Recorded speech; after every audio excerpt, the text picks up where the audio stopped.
Supreme court ने मोदी सरकार को बड़ी नसीहत दी है। कोर्ट की ये नसीहत दहेज उत्पीड़न कानून को लेकर है, जिसमें सुप्रीम कोर्ट के द्वारा केंद्र सरकार को कहा गया है कि वह भारतीय न्याय संहिता यानी बीएनएस के गलत इस्तेमाल से बचने के लिए इसके धारा 85 और 86 में जरूरी बदलाव करने पर विचार करे, ताकि झूठी शिकायतें दर्ज करने के लिए इसका दुरुपयोग न हो सके। भारतीय न्याय संहिता की धारा 85 में कहा गया है कि किसी महिला का पति या पति का रिश्तेदार उस महिला के साथ क्रूरता करेगा तो उसे 3 साल कैद की सजा दी जाएगी, साथ ही उसे जुर्माना भी भरना पड़ सकता है, जिसका प्रावधान 3 नए कानून में है।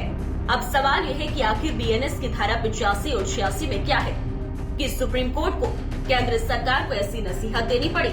तो बता दें कि बीएनएस की धारा 85 में कहा गया है कि किसी महिला का पति या पति का रिश्तेदार उस महिला के साथ क्रूरता करेगा तो उसे 3 साल कैद की सजा दी जाएगी, साथ ही उसे जुर्माना भी भरना पड़ सकता है। वहीं बीएनएस की धारा 86 में क्रूरता की परिभाषा में कहा गया है कि ये महिला को मानसिक और शारीरिक दोनों तरह की हानि पहुंचाना शामिल है।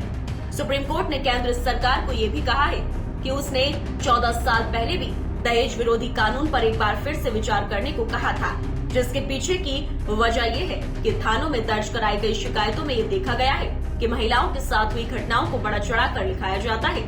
दरअसल सुप्रीम कोर्ट ने एक महिला द्वारा पति के खिलाफ दायर की गई दहेज उत्पीड़न के मामले को रद्द करते समय यह टिप्पणी की है।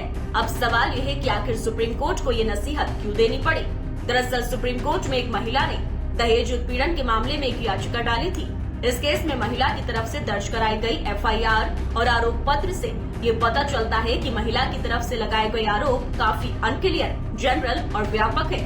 साथ ही इसमें आपराधिक आचरण का कोई भी एग्जाम्पल नहीं दिया गया है।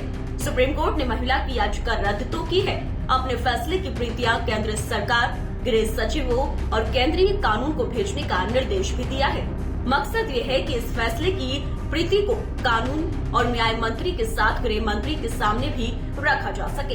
इसी याचिका पर सुनवाई के दौरान सुप्रीम कोर्ट ने बीएनएस की धारा 85 और 86 के गलत इस्तेमाल को रोकने की मकसद से केंद्र की मोदी सरकार को ये नसीहत दी है, जिसके बाद अब देखने वाली बात तो ये होगी कि मोदी सरकार सुप्रीम कोर्ट की इस नसीहत पर कितना अमल करता है। फिलहाल इस खबर में इतना ही। बाकी अपडेट्स के लिए बने रहिए न्यूज टाइम के साथ।